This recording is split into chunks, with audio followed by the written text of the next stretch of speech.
नमस्कार, DD news के इस विशेष बुलेटिन में आप सभी का स्वागत है। मैं हूं आपके साथ भावना नैयर और मेरे साथ है मेरी सहयोगी दीपाली, जो अब तक सांकेतिक भाषा में खबरें प्रस्तुत करेंगे। शुरुआत करते हैं इस विशेष बुलेटिन की सुबह की सुर्खियों के साथ। प्रधानमंत्री मोदी और अमेरिकी उपराष्ट्रपति जेडी वेंस ने की द्विपक्षीय संबंधों की प्रगति की समीक्षा। ऊर्जा, रक्षा और प्रौद्योगिकी के क्षेत्र में सहयोग बढ़ाने पर हुई चर्चा।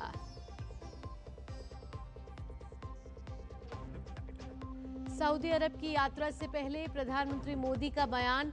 द्विपक्षीय निवेश संधि पर काम कर रहे हैं दोनों देश। सऊदी अरब को बताया भारत का सबसे मूल्यवान साझेदार, भरोसेमंद मित्र और रणनीतिक सहयोगी।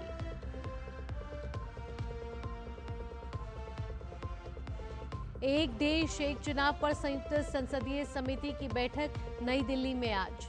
जाने माने कानून विशेषज्ञों के विचार सुनेगी समिति।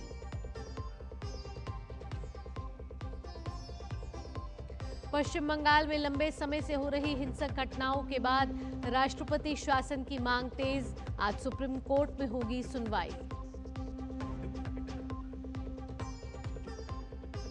और हृदय गति रुकने से हुआ पोप फ्रांसिस का निधन। भारत में 3 दिवसीय राजकीय शोक।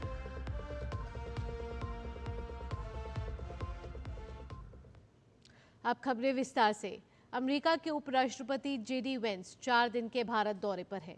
कल पहले दिन प्रधानमंत्री नरेंद्र मोदी के साथ वेंस की द्विपक्षीय वार्ता हुई, जिसमें तमाम बड़े मुद्दों पर विस्तार से बात हुई। दोनों नेताओं ने आपसी सहयोग के विभिन्न क्षेत्रों में प्रगति की समीक्षा की।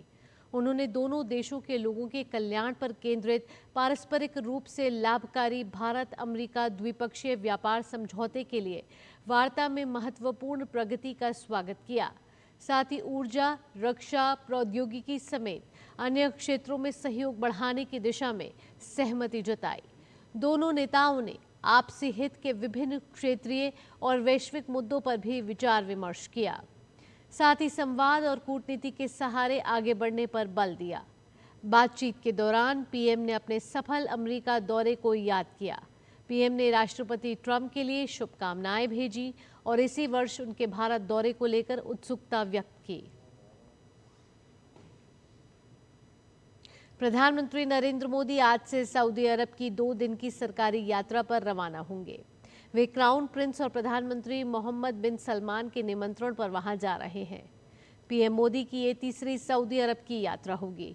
प्रधानमंत्री मोदी की सऊदी अरब में क्राउन प्रिंस मोहम्मद बिन सलमान के साथ द्विपक्षीय मुलाकात होगी, जहां दोनों देशों के बीच कई क्षेत्रों में समझौते होने की संभावना है। सुरक्षा, कारोबार, निवेश, ऊर्जा, टेक्नोलॉजी जैसे मुद्दों पर दोनों नेताओं की विस्तार से बात हो सकती है। पीएम मोदी जेद्दा में एक फैक्ट्री का भी दौरा करेंगे तो भारतीय समुदाय से मुलाकात भी करेंगे।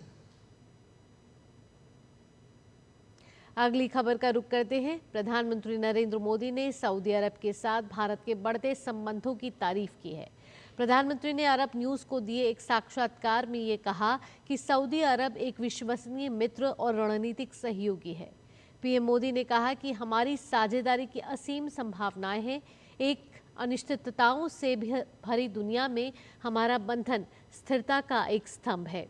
उन्होंने 2019 में रणनीतिक साझेदारी परिषद के गठन के बाद से दोनों देशों के बीच द्विपक्षीय संबंधों में महत्वपूर्ण विस्तार पर जोर दिया। एक राष्ट्र एक चुनाव पर संयुक्त संसदीय समिति की आज बैठक होगी। बैठक से पहले सत्र में सुप्रीम कोर्ट के पूर्व न्यायाधीश न्यायमूर्ति हेमंत गुप्ता के साथ बातचीत होगी। इसके बाद जम्मू कश्मीर हाई कोर्ट के पूर्व मुख्य न्यायाधीश न्यायमूर्ति एसएन झा के साथ एक सत्र होगा। अगले सत्र में सुप्रीम कोर्ट के पूर्व न्यायाधीश और भारत के 21वें विधि आयोग के अध्यक्ष न्यायमूर्ति बीएस चौहान शामिल होंगे। अंतिम सत्र राज्यसभा सदस्य और वरिष्ठ अधिवक्ता डॉक्टर अभिषेक मनु सिंघवी के साथ होगा। पश्चिम बंगाल में हिंसा की हालिया घटनाओं और लंबे समय से हो रही राजनीतिक हत्याओं के मद्देनजर राष्ट्रपति शासन लगाने की मांग पर आज सुप्रीम कोर्ट में सुनवाई होगी। कोर्ट में दाखिल अर्जी में ये मांग की गई है कि आर्टिकल 355 के तहत राज्यपाल से राज्य की कानून व्यवस्था को लेकर रिपोर्ट मांगी जाए। ये भी मांग की गई है कि हिंसा की जांच सुप्रीम कोर्ट के रिटायर्ड जज की अध्यक्षता वाली 3 जजों की कमेटी को दी जाए। राज्य में लोगों की सुरक्षा सुनिश्चित की जाए। महत्वपूर्ण बात यह है कि आर्टिकल 355 के तहत अगर इस तरह की रिपोर्ट में राज्यपाल किसी राज्य में संवैधानिक व्यवस्था के चरमरा जाने की रिपोर्ट देते हैं तो यह अपने आप में राज्य में आर्टिकल 356 के तहत राष्ट्रपति शासन लगाने का आधार बनता है। दिल की धड़कन रुकने से पोप फ्रांसिस का निधन हुआ है। वाटिकन की ओर से सार्वजनिक किए गए दस्तावेज में ये कहा गया है कि आखिरी सांस लेने से पहले पोप कोमा में चले गए थे।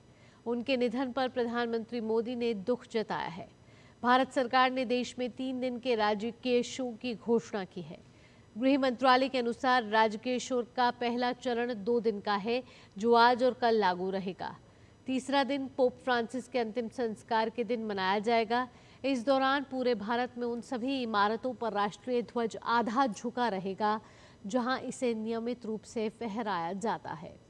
साथ ही इस अवधि में कोई भी आधिकारिक मनोरंजन कार्यक्रम आयोजित नहीं होगा।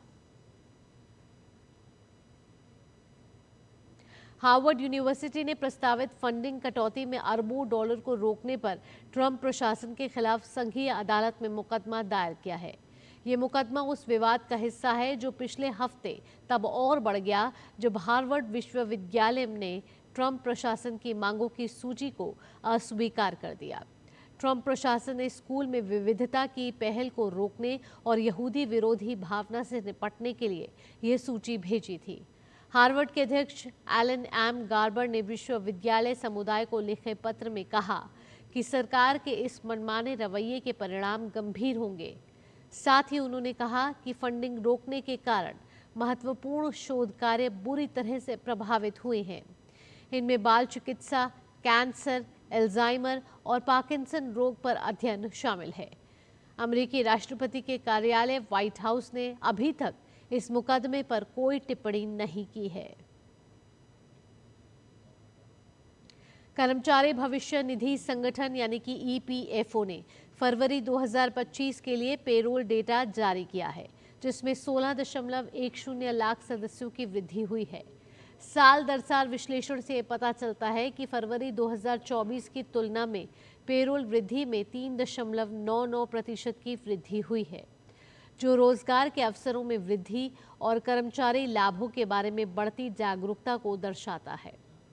ईपीएफओ ने 18 से 25 साल में वर्ग के 4.27 लाख नए ग्राहक जोड़े हैं, जो फरवरी 2025 में जोड़े गए कुल ग्राहकों का महत्वपूर्ण 57.71% है। भारत के युवा निशानेबाज सिमरनप्रीत और बरार ने पेरू के लीमा में चल रहे आईएसएसएफ विश्व कप में रजत पदक अपने नाम कर लिया है। सिमरनप्रीत कौर ने महिलाओं की 25 मीटर पिस्टल स्पर्धा में यह पदक हासिल किया। यह उनका पहला सीनियर अंतर्राष्ट्रीय पदक रहा।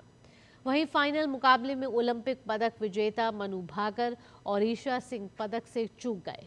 मनु भाकर ने चौथा स्थान जबकि ईशा सिंह ने छठा स्थान हासिल किया। इसी के साथ इस विशेष बुलेटिन में इतना ही। मुझे और मेरी सहयोगी दीपाली के साथ फिलहाल के लिए टीम को दीजिए अनुमति। खबरों का सिलसिला यूं ही जारी रहेगा। नमस्कार।